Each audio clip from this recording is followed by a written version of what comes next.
নমস্কার বন্ধুরা, আজকে আমি একটা স্কিন টাইটের জন্য তোমাদের একটা নতুন কাছে বিউটি টিপস।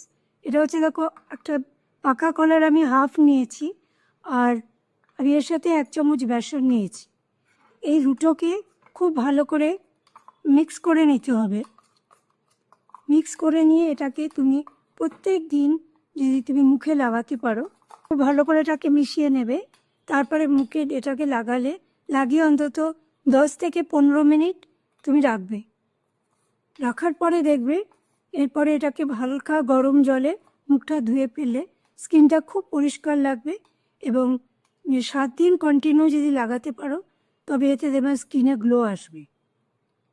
এটা আমি গ্যারেন্টির সাথে বলছি, এত ভালো, আমি নিজেও ব্যবহার করেছি, খুব ভালো। এটা করে দেখো, খুব উপকার পাবে। ভিডিওটা নিশ্চয়ই ভালো লেগেছে সবার। যদি ভালো লেগে থাকে তবে লাইক, শেয়ার আর সাবস্ক্রাইব করতে ভুলো না। সাবস্ক্রাইব করলে সবচেয়ে আগে তোমার কাছেই যাবে।